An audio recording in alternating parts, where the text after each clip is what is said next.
Man,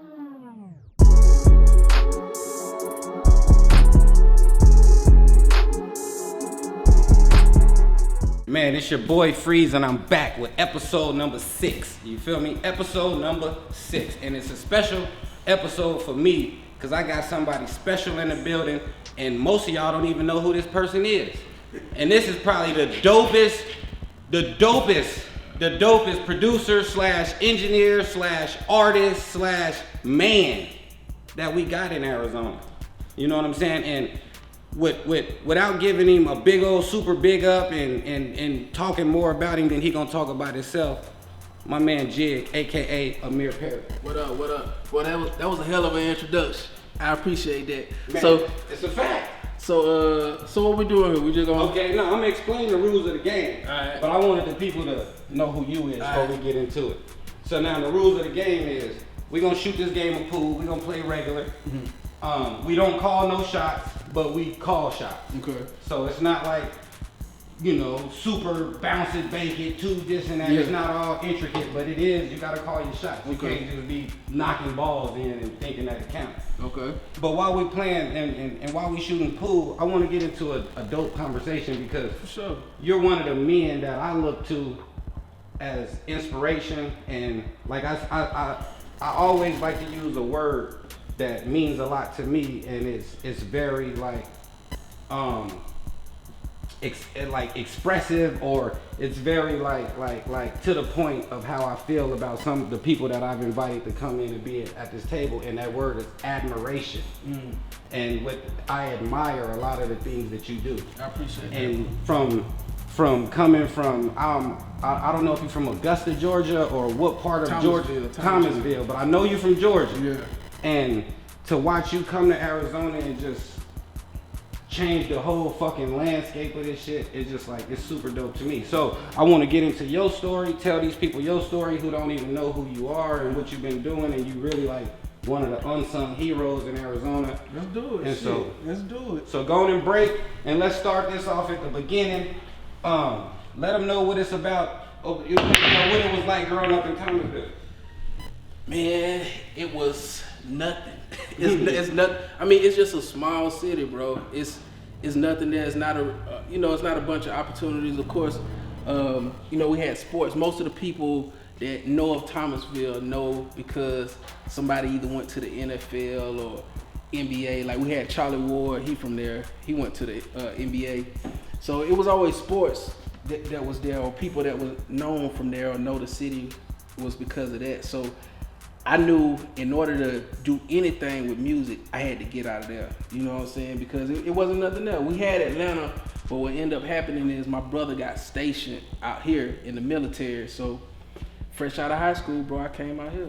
Man. You know what I'm saying? I came out What here. was that like coming from a Bro, it was small town to coming to a big old city that's a small town? It was totally different, bro. Like it was a culture shock coming here because where I'm from is small city. It's nothing but black people. So when I got out here and saw a bunch of Mexicans, because black people here, it's the population is slim. You know what I'm saying, compared to where I'm from. That's all I saw. So out here, bro, it was totally different. It was totally different. But I knew right away though there were gonna be more opportunities just because time I got out here, shit was moving. I had met Rock. My brother had met D from Faux Life. I don't know if you. Yeah, but we gonna try to get D on here one day. Oh, okay, Yeah, yeah. I want to get D, Khalid. Yeah. Somebody from Faux Life, bro. one of them OGs from That'll Faux be Life. dope. But Rock, you said Rock. Yeah. Who's Rock? I Rock. Okay, Yeah. So what type of relationship do you have with So when I first got out here, man, he was like a big brother. You know what I'm saying? Like a mentor, especially when it came to moving around. Everybody knew him. You know what I'm saying? Out here, everybody knew him. So it was like that relationship was vital for me out here when it came to building relationships and getting people to know who I was out here. Okay, so you got here. You say after high school or during high school? After high school. So fresh out of high school, like I said, my brother got stationed out here. So fresh out of high school, I moved out here, with him, and started working a little job. Shit, I was working at Burlington for like a year. and then I had saved up some money from selling beats. I was like, fuck it, I'm quitting. You know what I'm saying? I quit. So you was already selling beats fresh out of high school? Fresh, bro. I was selling beats in high school. So when did you start making beats? What was the first equipment you was using? How did you? I started making. Oh, that's a tough. Probably when I was like 13. Cause my older brother, you know what I'm saying. So I had an older brother. He always was into music. Him and his friends got into music production when he was a teenager. So of course I'm a little jit, just wanting to be like my big brother. So it was like I want to do this shit too. You know what I'm saying. So he brought home the ASR 10. I remember he brought that home. That was like the first keyboard that I got a chance to work on, the ASR 10. Let me get my shot. So he brought that home. I started on the ASR 10, and then we got an MPC. I learned how to use the MPC. Then we started integrating keyboards. It was on. That's dope. So now you in Arizona. You working in Burlington. Yep. Saved up some money selling beats. Saved up some bread, and I quit. And yeah, I was like, man, fuck it. I'm gonna go hard and try to work on. What's your shotgun? Work on, go hard on this music.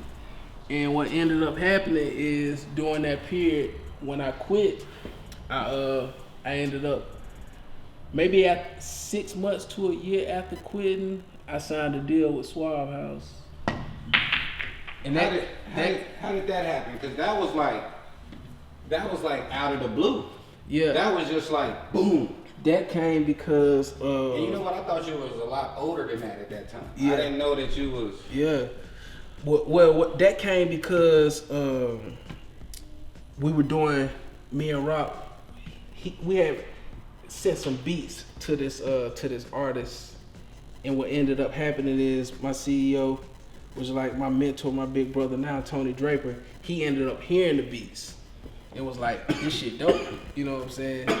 He was just getting ready to do a deal with or he had just did a deal. Suave House had just did a deal with Capitol. So they needed an artist. Sent him some records, and he loved the fucking records. I had this one song in particular called Hey Shawty. Mm-hmm. That particular record ended up being really the record that got the deal. That's what I'm talking about. Yeah. You said that's the record that got the deal. Hey Shawty ended up being the record that got the deal with Swap. I mean, we sent them a gang of records, but they really loved that particular record. So we got the deal with Suave, and that was 3 bars.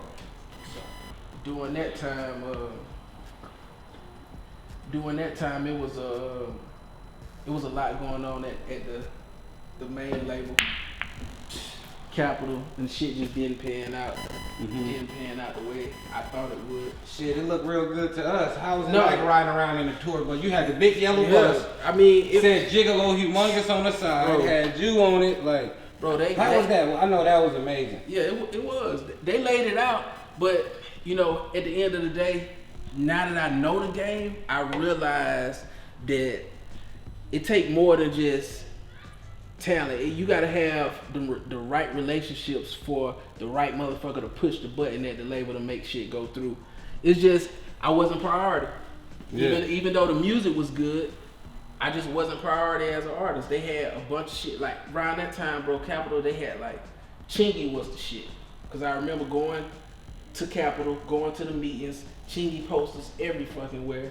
And that was in their urban department. That was just the main shit. You know what I'm saying? And he I don't know if he was signed directly to Capitol, but it was a joint venture between Suave and Capitol. So it just wasn't, like I said, I just wasn't priority when it came to shit. So is that around the time when you started the Man Up Squad? Yeah, like right after I signed the deal. Because I started Man Up because I saw what was going on with G Unit. That was really the inspiration behind Man Up, was G Unit. I'm like, I'm just one artist,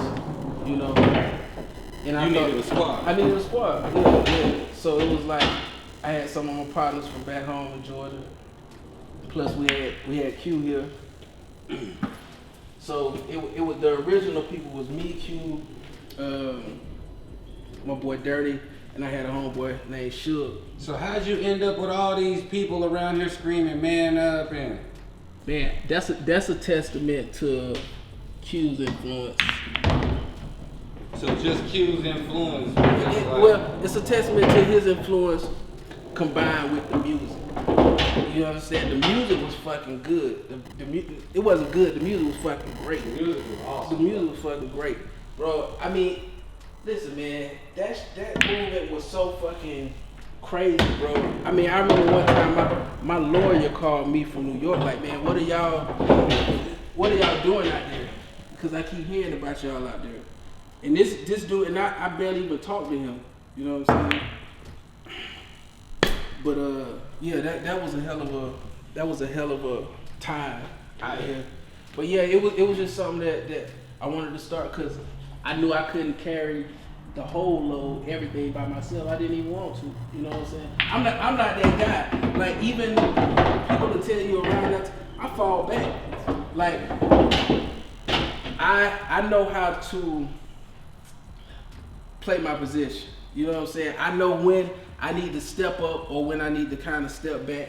So for me, man up, it was like I really wanted everybody else to shine. So you use your shine to give everybody an opportunity. Exactly. So what ultimately ended up happening with Man Up? Because it just like fizzled out. Like I mean, so many things happened with like some of the core of it. Like I said, there were some members that started. The reason I even started, like my boys, shit just kind of happened where motherfuckers was somewhat, for lack of a better word, ungrateful. Mm-hmm. So we had to cut ties with certain shit. It was like I said, it was life. I feel like people just priorities change. Motherfuckers stop focusing on music like that. You know, a lot of people stop. Like, how could you stop focusing on music when y'all had like such an opportunity? Like, and this is something that I mentioned in the Desert Baby interview. So like in the interview, I was asking him like, do you feel like the OG have like paved the way for you, or like I said, or do you think it just was whack? You know what I'm saying? Yeah. And he was like, no, I don't think it was whack.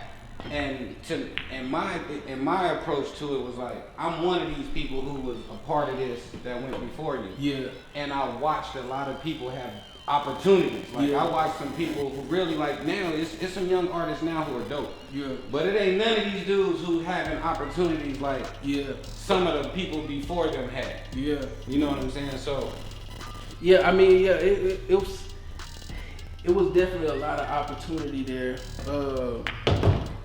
But I think doing that, I can speak for me. I can't speak for all the artists that I feel like, hey, this motherfucker.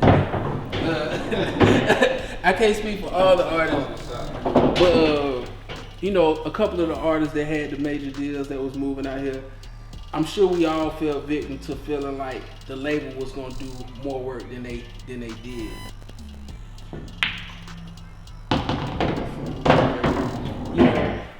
I feel light work. This is light work, man. Come on, man. This is like, we're not even gonna play no more. Let's have this conversation, man. Cause I want to talk about like forget the music and all of that, like, and the politics and the streets and all of that. I want to get more so into like the shit that you do and what you've done. Like, okay, we done ran through you coming from Georgia to here, you link with Rock, you end up with Suave House. Yeah. You with Suave House, you end up with Capital. You with Capital, y'all doing major things.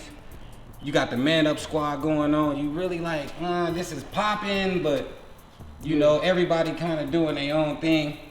How did you end up producing some of the biggest records you've ever produced? Like for some of these people who don't know, like, what are your like top 5 biggest records that you've ever produced? That's a good. Ice Cube, I rap that with. The Tupac, Dead or Alive. Dead or Alive. You heard that. Tupac. Yeah. You heard him say the Tupac, dead or alive. You feel me? It's a couple records. I don't even know. It's an artist named Asco out of I think he out of Pennsylvania, Pittsburgh. Him and Barrington Levy, they did a record called Not Today. I love that record. Let me see. There's a record artist EXO. It's EXO, Rick Ross, and Pusha T. It's called Get This Guap. That's probably one of my favorite records. And then there's a record called trying to think. Yeah, we stumped him. We got because he got so many records. That's 4, right? That's 4. Yeah, that's 4. The last one. I don't know. Are we just talking about my favorite beats? Yeah, that you created. Okay. There's a record. I don't think people really. It's a record I did for Dub C. I can't think. I think it's called. I can't think of the name of it, but yeah. I know it's on the Revenge of the. Nah, scratch that. The Buck record. The Buck. Say It to My Face. Yeah, probably that Young Buck Say It to My Face.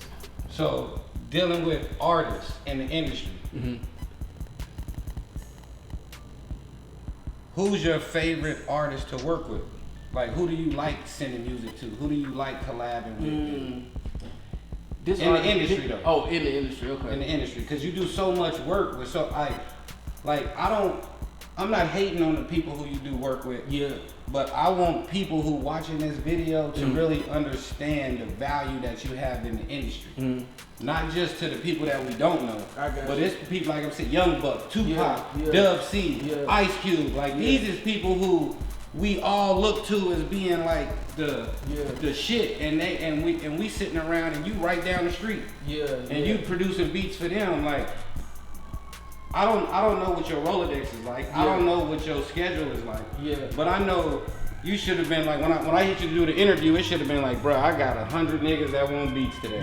You know what I'm saying? That's down the street. You know what I'm saying? Like it's just in my personal opinion. No, you know? Bro. As far as working, if you're saying like, there's always going to be opportunities or people to send beats to and shit like that. But you know, as far as my favorite person to send, I don't really have a favorite person that I send beats to. I just send shit. The thing is, I don't really send beats to artists though. I'm sending them to the motherfuckers that's overseeing the project or the motherfuckers that's they managers or something. You know what I'm saying? So it's not really. That's even doper though. Yeah, no, it is. Because that mean they really like the record. Not only that, you build those relationships. You build those relationships with people that like a huge part of my success is just building relationships with people who have their hands in a lot of shit. You know, they have relationships with a bunch of different artists or a bunch of different people at certain labels. You know what I'm saying? Because those are the motherfucking gatekeepers. You know what I'm saying? Because most artists, you know, they're working, they might have relationships with certain producers, but they have a certain level of respect for their managers or their label heads or, you know what I'm saying, the people that's writing checks, you know. So if they come to them like, hey, this is some shit you need to check out, listen to this, they're more likely to listen to those beats. You know what I'm saying? Yeah. So those relationships have been vital for me. You know? So what is something that you would say to people who are trying to get their beats placed or trying to get, is there a way where they can get beats to you? Is there a way that they can submit to you, or is there any advice or any way that you can tell them, like, you know, like, is anything you can tell, any direction? I'm gonna tell you, I tell all producers, like, my success, like I said, I built those relationships with people who have those connections, but before that, it was the local independent artists. That's really where it started. Like, my first major placement was the Young Buck Say It to My Face. That was like the first biggest song. But that shit came because I had been grinding out here. I had been grinding out here with a bunch of independent artists. So when it came for opportunity, when Shaw and them, they looking for beats. We out here working. We need somebody who got that heat. they looking at the motherfuckers that's been out here grinding who already been putting in that work. So for me, it was like I had built relationships with independent artists. I had gave them some heat. So when it came for call a motherfucker that got that heat, hey, you know what I'm saying? They hit me like, hey, send some beats to it. We want to listen to what you got. So it's like you got to really build this shit from the ground up. You know what I'm saying? Everybody want to shoot for, they want to aim for the fucking top dogs. And I'm not saying don't do that shit, but don't be afraid to build from the ground up. Yeah, they need to hear this though. Yeah, they need to hear this. That shit right there has been vital for me. Just connecting with a bunch of independent, because those artists are the ones that got next. You know what I'm saying? Never,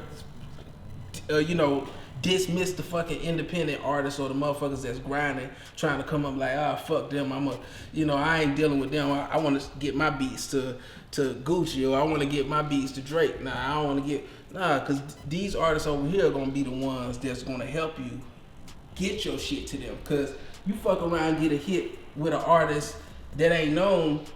Drake hop on, he might fucking hear to hop on the record. I like that shit. Let me, because it's easier to build over. It's easier to build. If you got some heat, it's easier to build, and it makes more sense because y'all can both bring each other up. You know what I'm saying? Opposed to, you just trying to get the Drake. He gonna dislike, bro. I got 1,000 producers over here, but you fuck around and get a hot record over here with a motherfucker that ain't known, and bigger artists are always watching what's down here because they don't want to disconnect too far from this shit. You know what I'm saying? Because Drake knows he does that shit better than anybody. He will take an artist that ain't really known, hop on a record, and take them to the next level.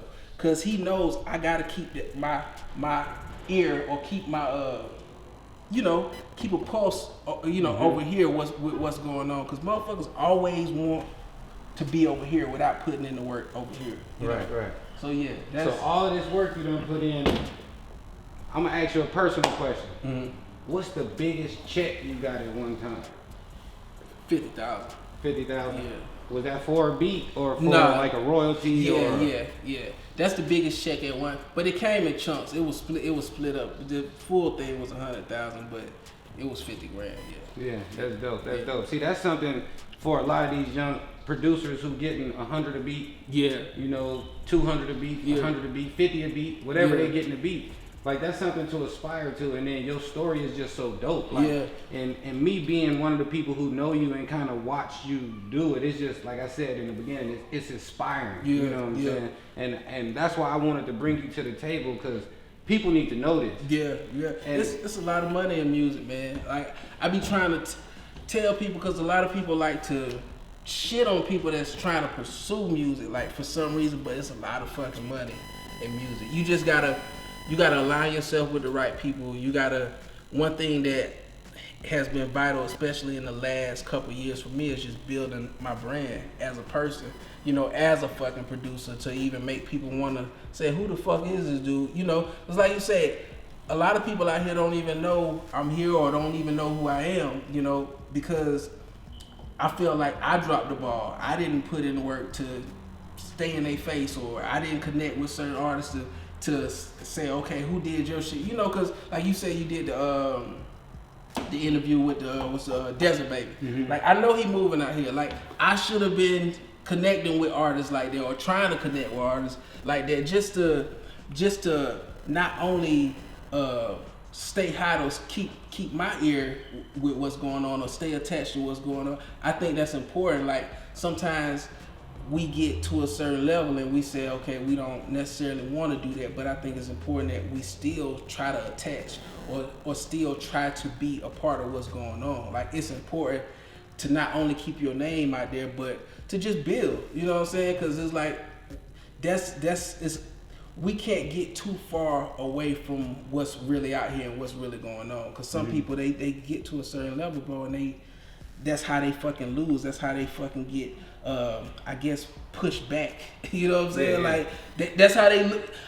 Bro, for me, I don't want to ever be that guy man, fuck everything that's new. I ain't fucking with nothing that's new. If it ain't this, I ain't fucking. And I feel like a lot of cats, that's what they do. Like I ain't fucking with no new shit. And that's how you fucking lose. You know what I'm saying? So I listen to everything, bro. I listen to everything. I try to, Have you ever thought about making some of this new music, like you yourself as an artist? Nah, that's not. Do you think this is kind of like that's something I've been struggling with lately? Like I've been sitting in the studio and I be wanting to record and I be wanting to make music, but I'm just like, I don't know. I'm not really. I feel like we have to stay true to ourselves.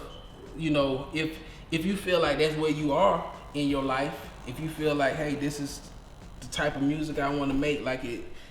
If you feel like, let's take an artist like, I don't know who fucking hot, like the Baby. You know what I'm saying? You feel like, hey, my life is like the Baby right now.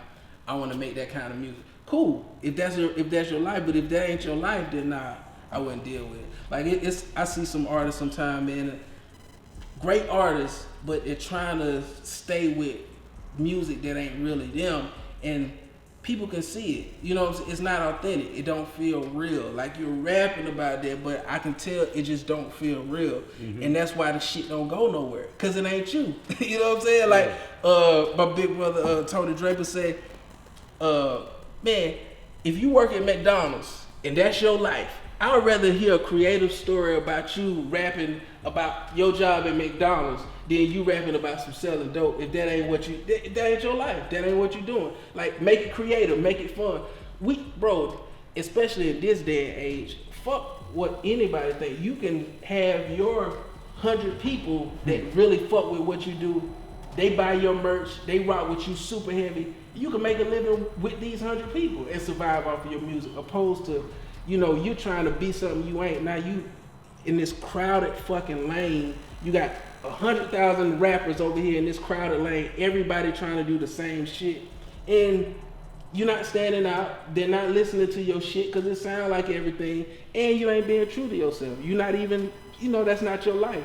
And so many people get caught up in that shit, bro. It's sad. It's really sad that people are scared to be themselves.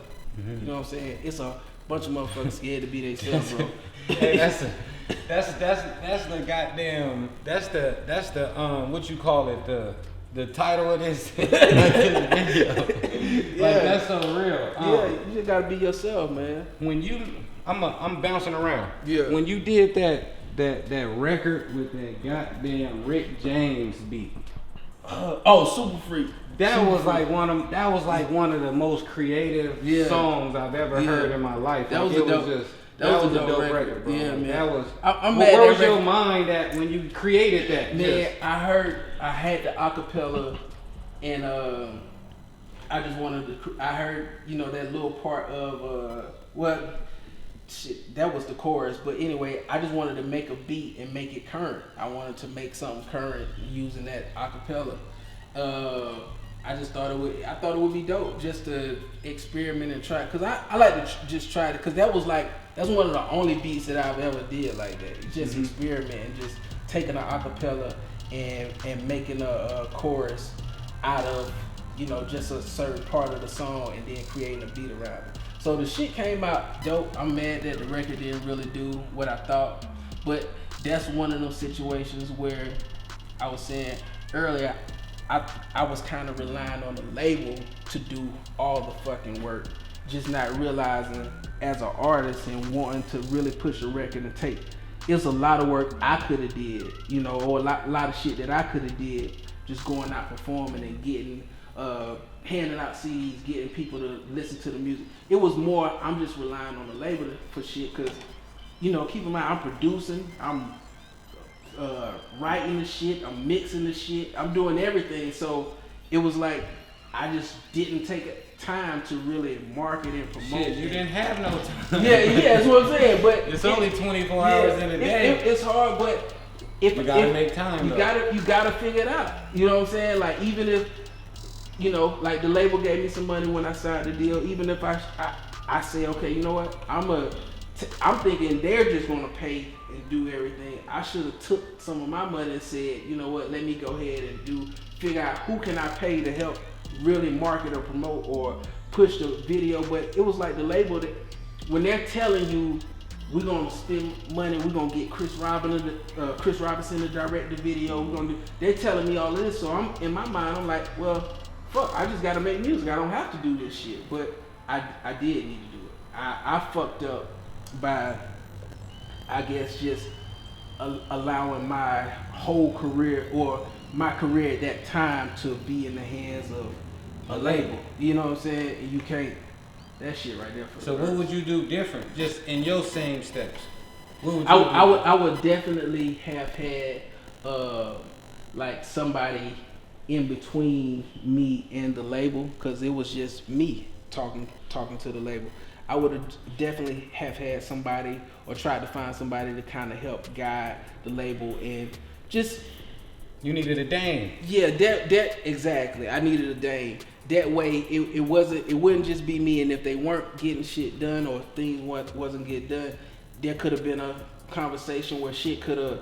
Okay, well, we're gonna go over here. Or yeah, we're gonna, send Dame in there. Let him be the bad guy. Send Dame in there. That's basically. I needed a bad guy, and I needed, like I said, to understand that they weren't going to do everything. You know what I'm saying?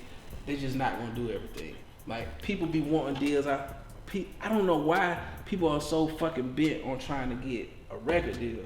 Figure out how to do the shit, especially in this day and age. I wouldn't even worry about no fucking record deal. Figure out how to do it your goddamn self. Put your money up, put the work in, and make it happen. Bro, it's like with the internet and with being able to access so many people, like the gatekeepers are not as strong as they used to be. You know, it used to be you had to go through certain gatekeepers to make shit happen in this industry. It's just not. It's just not that no more. Now you fuck around and go viral. It's a wrap. Yeah, you don't have to have the gatekeepers to survive in this shit no more. It used to be a time where you had to have that. So what is like something you would tell people going into the future and going into the present, going into the future? Like what would you tell them is like guidance or direction? Like so, artist? I'm kind of no, just a person. But I'm kind of asking from the perspective of a guy who's been through everything you've gone through. Yeah. And now embarking on whatever your journey is right now. What mind frame do you take now in the future? Because there's some people who don't make beats. Yeah. But can relate to your story. Yeah. There's some people who work at McDonald's. Yeah. And feel the same struggle, and they feel they break through. Yeah. But now they at this point right now, and they like, damn, like, what do I do now though? Yeah. You know what I'm saying? Well, like, I mean, like not giving them like a recipe. Like I know there isn't no recipe, but I know that there are some words of that you could drop on them. I know it's some jewels because I'm watching you travel around the world. Yeah. I'm watching you. I just watched you and your partner sit on the ocean the other night smoking cigars. Yeah. Talking to people in patois or whatever y'all. Well, I would say just be your whole self. You know, for me, being my whole self meant, and this is actually a good question, but because I was thinking about this the other day. Things didn't really start happening for me the way I envisioned them to happen until I started being my whole self. Because there was a time where I just wanted to be an artist, and I was so focused on that I didn't like necessarily pursue, even though things were happening for me in production. That was on the back burner. Like I didn't want people, as crazy as it sounds, I wanted people to know I produced, but I still wanted to keep that tucked over here because I wanted to be an artist. Mm-hmm. So I couldn't let this part shine because this part right here had to have precedence in my life. It wasn't until I said, you know what, I'm gonna just open up, you know, the whole me and let people see everything. Like a lot of times you see me traveling. Bro, I'm doing video shit. Like I do I'm a creative. Like I do video shit, I do music, I'm an artist, I do all of that shit. I said I'm not gonna hide anything that's within me and try to keep it damn near keeping it away from myself. You know what I'm saying? Like that's deep. Yeah, you know, I was damn near hiding parts of myself just because I wanted this part, you know, but it was like, nah, I gotta be my whole self. Let me explore anything I want to do. Like shit, I want to, you know, pick up a camera and fucking film, do that shit. You know what I'm saying? So me being my whole self and me saying, let me get out of my own goddamn way, it opened up so many doors, bro. It's like it's been life changing. Like it changed my life for real, bro. Mm-hmm. Like so yeah, I would say be your whole self. Don't hide any part of yourself. Allow every part of yourself to shine. You know. That's dope. Yeah. That's dope. That's great. Like that's real. I'm gonna text that to my daughter when I leave here. Like, you know what I'm saying? Because that's something we was talking about last night too. And it's crazy that the energy is kind of in that same like lane. But I was just telling her that last night. Like don't get tricked out of being yourself. Yeah. Like, you know, you can trick yourself out of being yourself. That's the crazy part. You can trick yourself, but no, you gotta you gotta embrace all of that shit. You know what I'm saying? Anything that you feel like you want to do it. All right, so we're gonna wrap this interview up, but I'm gonna bring you back because it's so much more I want to talk about. I want to talk about real estate because I know you into real estate. I want to talk about cryptocurrency. I want to talk about. It's so much that I want to talk to you about. Let's do it. But on this interview, I just wanted people to know who you were. Yeah. You know what I'm saying? Because you're one of our heroes out here. You're one of the people that I stand in the stands and put the big hand on and be cheering. You know what I'm saying? Like, and I don't want to wait till you know, what if something happened to me? What if I don't survive? Then I never got a chance to tell my guy that I think you super dope and I want everybody to see how dope you are to me. You know what I'm saying? Like, because that's the whole purpose of this show. This whole show is kind of like, I watch Drink Champs and he like, man, we giving you your roses while you here. And I'm like, that's real shit. You know what I'm saying? I'm like, damn, this shit is crazy. Then I watch Joe Budden doing a pull-up. I'm watching all these people doing what they doing, and I'm like, you know what? My friends is just as dope as these niggas homies. That's like these niggas jumping on the phone calling, hold on, I could do that too. You know what I'm saying? So that's what I wanted to do. I want to reach out to some of the great men, women, and people that I know and just put them in front of these people, put them in front of my crowd. Like you said, if it's just this 100 people that I got over here that's rocking with FREEZTV, then let me take these 100 people and let me provide an opportunity for them. That's real You shit. know, like we was talking earlier, I don't care what you get on. You know, like you say, these people need to be grinding, they need to be working. So I don't care what they get on. But I know for a fact, by us putting you on this show, and by these people watching this show, I know that there's some young artists out there and some people out there who gonna start reaching out to you. But the thing that's so cool about it to me is they don't even know the opportunities that you can open up doors for. You know what I'm saying? So to me, that's just super dope. So I want to thank you for coming out. Bro, I appreciate you for having me. Oh yeah, man. It means a lot to me. You know what I'm saying? Just man to man. Like we don't tell men this regularly, like, you know what I'm saying, to just be like, you know, I see you and I look up to you and I just think you dope as hell. You know what I'm saying? And I really wanted people to know that. You know what I'm saying? Like, for real. So let these people know where they can find you if they want to get on social media. Oh, hold on. Before we wrap this up, please let me know what the hell you got going on, man. I'm surfing my social media and I'm seeing you talk about DistroKid and this different stuff. Is that a partnership? Is that like what you got going on with DistroKid? I did just a couple videos, like some ads for them. They reached out, bro. Fucking YouTube, bro. Like that shit has been vital, like for me and as far as getting people to know who I am. Like it's been important to my career. So they reached out. They saw the content. They love the content. They like, hey, we want to do some stuff with you. So I did a couple videos for them on my channel.